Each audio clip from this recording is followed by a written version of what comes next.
میری پیاری بہنوں، آپ ایک بہترین بیوی بن سکتی ہیں، بس تھوڑا سا صبر اور کچھ حکمت کی باتیں، پھر اپنے گھر اور شوہر کے دل کی ملکہ آپ ہوں گی۔ السلام علیکم my YouTube family, I hope you are all doing well ان شاء اللہ تعالیٰ، اور میں بھی الحمدللہ ٹھیک ٹھاک ہوں۔ تو آج یہ مارننگ کا ٹائم ہے اور موسم بہت خوبصورت تھا، اور میں نے تھوڑا سا کلپ جو ہے وہ ریکارڈ کیا ہے موسم کی خوبصورتی کا، اللہ کی قدرت کا، اور بس جی میری مارننگ سے ایوننگ تک کی روٹین کے کچھ کلپس میں نے اس ویڈیو میں ایڈ کیے ہیں، اور اس کے ساتھ ساتھ جی میں آپ لوگوں سے ایک بہت ہی خوبصورت ٹاپک پہ بات کرنے والی ہوں، اور جو میری بہنیں چاہتی ہیں کہ ان کے گھریلو معاملات سیٹ ہو جائیں، ان کی ازدواجی لائف جو ہے وہ سیٹ ہو جائے، اور ان کے شوہر کے دل کی وہ ملکہ بن جائیں، تو ان کے لیے بہت سی ٹپس میں اس ویڈیو میں لے کے آئی ہوں۔ تو یہ جاننے کے لیے میرے ساتھ رہیے، اور ویڈیو کو لائک بھی کریں، اور اپنے فرینڈس فیملی کے ساتھ شیئر بھی کرنا مت بھولیے گا، اور چینل کو ضرور سے سبسکرائب کر لیجیے گا اگر آپ نیو ہیں تو، جنہوں نے کر دیا ہے ان کا دل سے شکریہ۔ میاں بیوی کا رشتہ اللہ تعالیٰ کا دیا ہوا سب سے مقدس رشتہ ہے، اس میں محبت، عزت اور وفا سے ہی سکون آتا ہے۔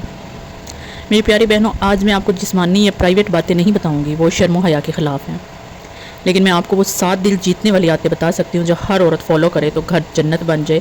یہ دین، عقل اور تجربے کی بات ہے۔ اچھا جی، شوہر کے دل میں جگہ بنانے کے لیے جو ہماری پہلی عادت ہے تو وہ کیا ہونی چاہیے کہ جب ہسبینڈ جو ہے وہ گھر آتے ہیں شام کو تھکے ہارے، تو ہمیں انہیں ایسے نہیں پوچھنا چاہیے کہ کیا آپ آ گئے ہیں، یا اس سے ویسا کچھ بھی نہیں پوچھنا چاہیے، ہمیں صرف ان سے سلام کرنا چاہیے، اور سلام اکثر ان کو یہ احساس دلاتے رہیں کہ آپ بہت محنتی ہیں، ماشاءاللہ آپ بہت اچھا کام کر رہے ہیں، آپ کی وجہ سے یہ گھر کا نظام چل رہا ہے۔ یہ جملے یقین کریں آپ کے شوہر کے دل میں آپ کے لیے ایسا مقام بنا دیں گے کہ آپ کا شوہر آپ کو محبت بھری نگاہوں سے دیکھے گا انشاءاللہ تعالیٰ۔ اور نمبر 2 پہ جو آتا ہے وہ ٹرک جو میں آپ کو بتانا چاہتی ہوں اپنے تجربے کے حساب سے، وہ یہ کہ آپ کا شوہر آپ سے مخاطب ہو تو ان کی بات جو ہے وہ دھیان سے سنیں اور توجہ سے سنیں، کہ ان کی موجودگی میں فضول میں ٹی وی دیکھنا یا موبائل پکڑ کر بیٹھنا اور ان کی باتوں کو اگنور کرنا، ٹھیک سے نہ سننا، نہ ٹھیک سے جواب دینا، یہ سب آپ کے شوہر کو آپ سے دور کر دے گا، اور پھر ظاہر ہے آپ کا شوہر کوئی اور ایسا تلاش کرے گا جو ان کی باتیں دھیان سے سنے، اور اس طرح وہ آپ سے کٹ جائے گا، اور پھر گھر میں بیٹھی آپ ہی رو رہی ہوں گی اور ایسے باتیں کر رہی ہوں گی مایوسی والی کہ میرے ہسبینڈ کو میری پرواہ ہی نہیں ہے، فکر ہی نہیں ہے، میں یہاں ان کے لیے بیٹھی ہوں اور وہ نہ جانے کہاں کس کے پاس رہتے ہیں۔ اچھا، مرد کے لیے سب سے زیادہ پرسکون جگہ جو ہے وہ اس کا گھر ہی ہوتا ہے، لہٰذا جب شوہر تھکا ہارا اور ہزاروں ٹینشن لے کے گھر میں داخل ہوتا ہے تو ایک عورت کا، ایک بیوی کا کام یہی ہے کہ وہ پہلے تو گھر کو جو ہے اچھے سے صاف کر لے، پھیلی ہوئی چیزیں ہیں تو ان کو سمیٹ کے رکھ لے، ترتیب سے رکھ لے، اور پلس یہ کہ جب ہسبینڈ آتا ہے تو مسکرا کر اپنے ہسبینڈ کا ویلکم کرے۔ کبھی بھی ہسبینڈ جب آتے ہیں تو گھر میں کبھی بھی منہ پھلا کر ویلکم نہیں کرنا چاہیے۔ یہ چیزیں اور یہ باتیں چھوٹی چھوٹی ہیں، ہم ان کو ہمیشہ سے اگنور کرتے ہیں، اور ہم جانتے نہیں ہیں کہ ان کا ہمارے ہسبینڈ کے دل پہ کیا اثر ہوتا ہے، اور کس طرح سے وہ مایوس ہوتے ہیں کہ جب گھر میں آ کر بھی انہوں نے ٹینشن ہی لینی ہے، تو پھر مرد بیچارہ جائے تو جائے کہاں۔ اچھا، کچھ عورتوں کی نا بہت گندی عادت ہوتی ہے کہ وہ ہمیشہ اپنے شوہر کو جو ہے وہ شک کی نظر سے دیتے ہیں، میں نہیں جانتی کہ کیوں، لیکن میری نظر میں یہ ہے کہ جو خود جن کی اپنی سوچ اچھی نہ ہو وہ ہمیشہ دوسرے کو بھی غلط نظر، میں آپ کو غلط نہیں کہہ رہی، مائنڈ مت کیجیے گا میری بہنوں، لیکن بہت سی ایسی ہیں عورتیں جو کہ اپنے ہسبینڈ کو ہمیشہ شک کی نظر سے دیکھتی ہیں، ہمیشہ یہ سوال کرنا کہ آپ کہاں تھے، کس سے باتیں کر رہے ہیں، موبائل میں اگر وہ کال کر رہے ہیں یا میسج کر رہے ہیں تو ہمیشہ سے اوپر آ جانا اور تانگ جھانک کرنا، اور کبھی ان کی غیر موجودگی میں ان کو موبائل پکڑ کے اور تب اسکرولنگ کرنا اور دیکھنا، اور ان باکس کھولنا کہ کوئی ایسا ویسا میسج، کسی سے چیٹ تو نہیں کرتی ہے، کسی سے کال تو نہیں کرتی، ان کے کوئی دوست وغیرہ تو نہیں ہے، ان کی یہ سب باتیں جو ہے نا وہ بہت زیادہ ڈسگسٹنگ ہے، اور ان سے جو ہے وہ ہسبینڈ آپ سے دور ہوتے ہیں، کبھی بھی وہ ایسا نہیں ہے کہ ایسی باتوں سے ہسبینڈ جو وہ آپ کی طرف ان کا جھکاؤ زیادہ ہوگا یا لگاؤ زیادہ ہوگا، بالکل بھی نہیں، یہ باتیں ہسبینڈ کو دور کرنے کے لیے ہوتی ہیں، تو لہٰذا ان سب سے اوائڈ کیجیے، یہ سب باتیں بہت زیادہ آکورڈ ہیں، اور کائنڈلی ان کو اوائڈ کیجیے، اور کوشش کریں کہ خود بھی اپنے ہسبینڈ کو مکمل توجہ دیں تاکہ ان کا بھی ٹائم نہ لگے کہ آپ کے سوا کسی اور کو دیکھیں یا سنیں۔ اچھا، نمبر 5 پہ میں یہ کہنا چاہوں گی اپنے ساس سسر کی عزت کریں، اپنے شوہر کے دل کے سکون اور خوشی کے لیے اور ان کے دل پہ اپنی جگہ بنانے کے لیے ہمیں یہ ٹپ بھی فالو کرنی ہی پڑے گی۔ آئی نو آپ میں سے بہت سی بہنیں ایسی ہوں گی جو کہیں گی کہ نہیں ہم سے یہ نہیں ہو پائے گا، کیونکہ ان کے فیملی کرشز چل رہے ہوتے ہیں، ایشوز چل رہے ہوتے ہیں، جس کی وجہ سے بہت سی نفرتیں پیدا ہو چکی ہوتی ہیں، اور ہم لوگ پھر ایسی ہوتے ہیں کہ ناممکن سا لگتا ہے کہ ساس سسر کو وہ رسپیکٹ دینا جو ہم اپنے پیرنٹس کو دیتے ہیں، جبکہ اگر ہم نارملی یہ بات دیکھیں کہ جیسے کہ ہم چاہتے ہیں کہ ہمارے ماں باپ کی بھی ہمارے ہسبینڈ اور ہمارے سسرالی جو ہمارے ماں باپ کی ویسی رسپیکٹ کریں جیسے ہم چاہتے ہیں، تو پھر ہمارا بھی تو کام بنتا ہے، ہمارا بھی سمجھو فرض ہی بنتا ہے کہ ہم اپنے ہسبینڈ کے ماں باپ کو بھی اپنے ماں باپ کی طرح ہی ٹریٹ کریں، اور ان کی چھوٹی چھوٹی باتوں کو نظر انداز کریں، ٹھیک اسی طرح جیسے ہم اپنے ماں باپ کے لاکھ ڈانٹنے اور غصہ کرنے پہ بھی مائنڈ نہیں کرتے، دل پہ نہیں لیتے، اور بھول جاتے ہیں اگلے ہی پل کہ انہوں نے ہمیں ڈانٹا تھا، کیونکہ ہم یہی سوچتے ہیں کہ وہ ہمارے پیرنٹس ہیں۔ تو ظاہری بات ہے جب ہمارے بڑے ہیں ان کی فطرت میں یہ چیز ہے کہ انہوں نے ہمیں ہر اچھے برے سے ٹوکنا کر یا کچھ اس طرح سکھانے والی باتیں، یہ قدرتی ہے کہ بڑوں کے اندر ہوتا ہے، تو ہمیں کوشش کرنی چاہیے کہ ہم ان کی باتوں کو برداشت کریں اور ان سے اچھا سلوک کریں. اور اگر آپ پہلی کوشش کریں گے اچھا بننے کی تو آئی تھنک کہ نیکسٹ ٹائم وہ بھی اچھا بننے کی کوشش کریں گے. وہ سوچیں گے ایک پل کو کہ ہم اس کے ساتھ برا سلوک کرتے ہیں لیکن پھر بھی ہماری یہ ہمیں اپنے ماں باپ کی طرح ٹریٹ کرتی ہے تو پھر شرمندہ ہوتے وہ بھی برا سلوک نہیں کریں گے انشاءاللہ. اور معاملہ سیٹ ہو جائے گا اور ہسبینڈ کے دل میں بھی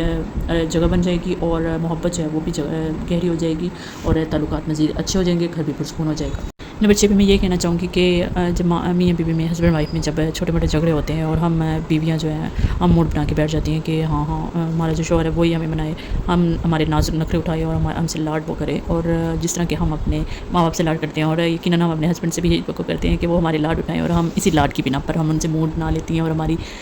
سوچ جو ہے یہی ہوتی ہے کہ وہ ہمیں منائیں. لیکن اگر آپ اس کا اپوزٹ دیکھیں تو یہ سوچیں کہ مرد جو ہے وہ اللہ تعالیٰ نے عورت کی نسبت تھوڑا مرد کا درجہ بھی زیادہ رکھا ہے اور اس مرد کی فطرت میں شامل ہے کہ وہ تھوڑا انا پرست ہوتے ہیں, تو ہمیں ان کے انا کو تسلیم کرنا چاہیے. مرد انا کے بغیر مرد ہی نہیں لگتا ہے, ٹھیک ہے. تو یہ تو ایک بیسک سی ان کے اندر نیچر ہے. تو مطلب یہ کہ ہمیں منانے میں ہمیشہ پہل کرنی چاہیے اور جب ہم پہل کریں گے تو یقین کریں اس سے اللہ تعالیٰ بھی ہم سے خوش ہوگا اور جب اللہ راضی ہے تو سارا جگ راضی ہے. تو پھر کیسے نہ کہ ہمارے ہسبینڈ کے دل میں ہمارے لیے محبت ہے اور گہری ہو جائے گی. اور نمبر 7 یعنی کہ لاسٹ والا جو پوائنٹ ہے جو میں آپ لوگوں سے شیئر کرنا چاہتی ہوں وہ یہ ہے کہ جب آپ کے ہسبینڈ آپ کو کوئی بھی چیز لے کے دیتے ہیں, کوئی سوٹ ہے, جوتا ہے یا کوئی بھی چیز جس سے آپ کا دل خوش ہو جاتا ہے, تو کبھی بھی شکریہ کہنے میں دیر مت کریں کیونکہ یہ ان کے لیے ہمارے دل میں جو محبت ہے اس کو بڑھاتا ہے اور ہمارے قریب کرتا ہے. ایک چھوٹا سا شکریہ کا لفظ ہے اور یقین کریں یہ ہمارے ہسبینڈ کے دل پہ جادو کرتا ہے. اور دوسرا یہ کہ اپنے ہسبینڈ کے لیے ہمیشہ دعا کریں, جب آپ خوش ہوتے ہیں شکریہ ادا کریں, ساتھ میں ان کو یہ دعائیں بھی دیں کہ اللہ آپ سے راضی ہو, اللہ آپ کو خوش رکھے اور اللہ آپ کا مددگار ہو. جب وہ پریشان ہوتے ہیں تب بھی ان کو ہمیشہ دعائیں دیں کہ اللہ آپ کی مشکلات آسان کرے, آپ کی تکلیفیں اللہ تعالیٰ دور کرے اور اللہ تعالیٰ آپ کے لیے آسانی پیدا کرے. ایسی دعائیں بھی دیتی رہا کریں کہ اس سے ہمارے ہسبینڈ کو جو ہے وہ حوصلہ ملتا ہے اور یقین کریں وہ پرسکون ہوتے ہیں, اور جب وہ پرسکون ہوتے ہیں تو وہ مزید ہمارا اچھے سے خیال رکھ پاتے ہیں. اچھا, کچھ اور باتیں میں مزید ایڈ کرنا چاہتی ہوں کہ ہمیں پیاری بہنوں ان باتوں کو اپنے ذہن میں رکھنا ہے, اپنے دل پہ لکھ لینا ہے کہ شوہر کو قابو نہیں کرنا ہے, ہمیں ان کا دل جیتنا ہے. کیونکہ جو عورت قابو کرنے کی کوشش کرتی ہے یقین کریں وہ تنہا رہ جاتی ہے اور نتیجہ یہ ہوتا ہے کہ بعض اوقات وہ شوہر کے ساتھ ہوتے ہوئے بھی تنہا اور بچوں کے ساتھ ہوتے ہوئے بھی تنہا رہ جاتی ہے. اور دوسری صورت میں یہ ہوتا ہے کہ طلاق کی صورت میں جو ہے وہ گھروں کے گھر جو ہے عورت کی بنا پہ اجڑ جاتے ہیں اور بعض مرد کی بنا پہ اجڑ جاتے ہیں. تو ہمیں ان باتوں کا خیال رکھنا چاہیے. اور جو عورت جو ہے وہ دل جیت لیتی ہے وہ گھر پہ بھی راج کرتی ہے اور مرد کے دل پہ بھی راج کرتی ہے. نمبر 2 پہ آئے گا کہ وفاداری جو ہے وہ صرف جسم کی نہیں ہوتی ہے, نیت کی بھی ہوتی ہے. لہٰذا آپ کے دل میں اپنے شوہر کے لیے یہ حقیقی محبت اور پاک دامنی ہونی چاہیے. یقین کریں دنیا ہمیں اوپر سے دیکھتی ہے لیکن ہمارا اللہ ہمیں دل سے دیکھ رہا ہوتا ہے, ہمارے دل کو جان رہا ہوتا ہے. اپنے دل کو صاف رکھیں. بس اتنا ہی. اور آج کا یہ ولاگ میں اس دعا کے ساتھ اینڈ کرتی ہوں کہ اللہ پاک ہم سب کے گھروں کو محبت, برکت اور سکون سے آباد رکھے, ہمارے بچوں اور شوہر کے ساتھ. ملتے ہیں نیکسٹ ولاگ میں. اللہ حافظ.